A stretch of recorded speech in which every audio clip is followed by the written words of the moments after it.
when starting out a new business, you have to want to do it and you have to enjoy it.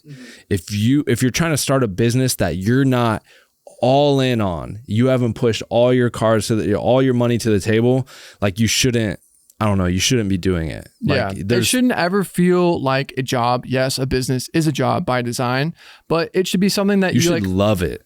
Honestly, when I was starting Prism, I would fall asleep watching videos on how to drill glass and adhere epoxy. And those are things that I would never really do in my creative field. But that business caused me to learn those skills and different things. And I think I don't even know how to describe that feeling, but it's kind of like a new relationship, right? Like when you have a new girlfriend or boyfriend, whoever's listening, a new relationship, you're excited about it. You look forward to texting them in the morning. You look forward to growing that thing. And I think a business is like that. You have to treat it like a relationship. You have to give it time. Right. You're figuring things out as you go. And I know that maybe sounds cliche and corny, but really in starting everything that we've done, I've had to learn firsthand. Businesses, for instance, or the locations, we bought a warehouse or leased a warehouse, and I had to teach myself how to weld. I taught myself how to and it was just I love learning things. So for me, it worked out. Maybe some people listening or watching don't like to learn new things, but I naturally, when you start a business, you just have to figure it all out. And to understand that nothing happens instantaneously, stuff takes time. Even to this date, Tropic Color is 5 years old, and we're just now hitting the pinnacle stride and seeing our best months ever, and even growing further. And so it's stuff takes time, but you have to really enjoy it and love it. And that's what will make something successful, is when you wake up wanting to work on it, wanting to grow it. If you don't like that thing, if you're not fully into that thing, fully invested, chances are that thing's going to kind of flounder and flop around and potentially fail. 100%. There's no way to fully ensure that it doesn't fail, but those are some of the best things I think we could talk about. Cool. Question number 3.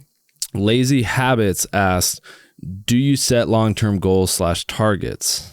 I know you talked to me around, because your birthday's in January. And I remember for your 30th, we were on a cruise with a bunch of our friends.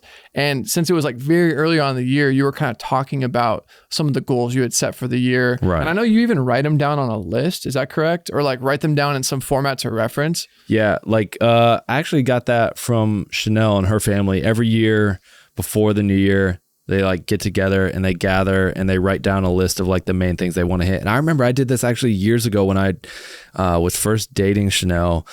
We wrote down, I still have the list somewhere in the house. It's rolled up on a piece of paper. My top 5 things that I wanted to hit for the new year. And it was hit $100,000 in sales on my personal online store, buy a house in Scottsdale, this and that. And I had a list of things, and it just kind of keeps you accountable and puts things in front of hey, these are the main things I want to focus on. And so, you set long-term goals and targets because you should always be working towards something. And it's something we talk about on a regular basis, just what's our next things that we want to do? What are our next biggest goals, things? And then once we do that, it's cool. Now what? You know what I mean? So always you should set a long-term goal and target, but I also don't think you should be so worried on focused on for example, a long-term goal of mine is I want to make a movie one day, but I don't have a feature film that's on, but there's not a set time frame on that, on oh, it's got to happen by this end of year. Yeah. So, but you should always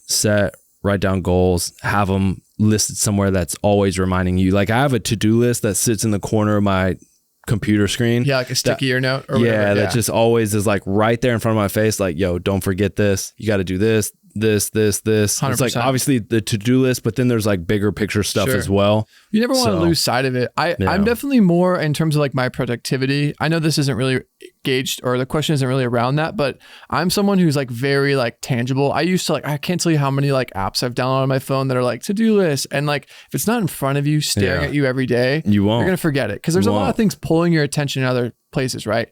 Gigs or different things. So for me, I have I just found it on Amazon a little manila, or what would you call that, a legal pad. And at the top of the morning, I write down the 5 things. So you're analog. I'm very analog, because there's something about scratching something off that's very satisfying. You're I zeroed out my inbox this morning, done. And then you can stare at all day, because obviously for me, as I'm doing stuff for Tropic Color and locations and stuff, and just all of our businesses, naturally my attention gets pulled So into many a Zoom different call ways. for 2 hours, or it gets pulled over here, or I've got to go run to the location because we just ran out of supplies. So like my day sometimes just slips away, and I need to have something that's like, no, when you get back, zero in, like these things still need to be complete. So I know that's more short term, but I think short term is a nice balance to long term, because long term would be that list for the year, where short term is kind of like the things you want to do like day to day. Yeah. So so 100%. You should always set long-term goals for sure. Yeah. LAD Films. There are two sides to every coin. What are the pros and cons of being an in-demand filmmaker? I would say naturally, as you get better at doing something, people are going to want you to work with them, right? So if you're an in-demand director, artists are going to want to work with you. If you're kind of like a cinematographer who's found their stride, naturally other directors and creatives will want to hire you.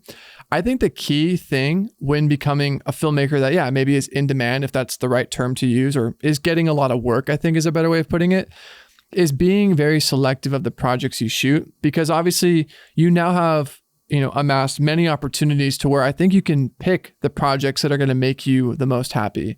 We do plan on doing an episode about like creative burnout, because that naturally happens when you just work, and you kind of come up for air, and it's like you're completely depressed and you're like, or wondering where you're at.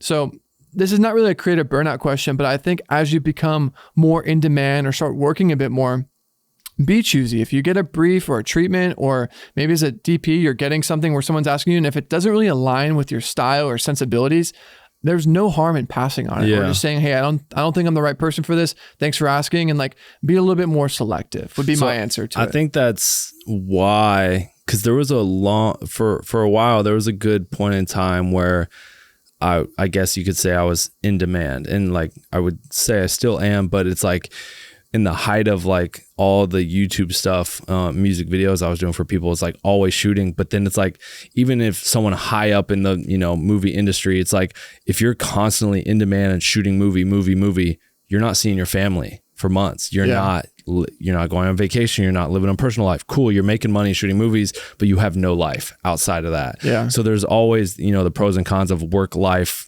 personal balance. And for me, I love to work, but then I love to just chill, relax. Because what is life if you can't enjoy it? You can't go on vacation. You can't hang out with friends. You can't see your family. Have like the other day, I had nephews over for 2 days, and we had like a sleepover, and we took them out, and we played basketball. And it's like, but like, if I was just like working, you wouldn't build those relationships. You wouldn't make those memories. Sure. So there's always two sides to every coin. It's finding that good balance, and 100%. So. I mean, it's tricky too, because I think naturally, as we're all starting out, we think that if we want to make it to X, or whatever your point B is, or your destination, if that's being a filmmaker that shoots features or whatever, you think that you have to like hustle. And yes, you do to a degree, but at what cost, right? I mean, I think setting some parameters will be helpful, because like you said, like obviously missing moments with your family, that's invaluable. You know what I mean? And I knew a Steadicam operator, he's a little older than me.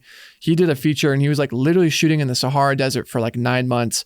And every weekend at his own expense, he flew back just so he could see like his daughter's dance recitals. And he's like, dude, I lost a lot of money doing that, but it was the best thing I could have ever done. Cause like being away from your family for like 9 months sucks, bro. But he was like an in-demand Steadicam operator. So like it comes at a cost, you know what I mean? And I know maybe that's a little bit of a sidebar, but I mean, naturally, as you become more in demand, you kind of have to like weigh those things. Yeah, you know what I mean? 100%. So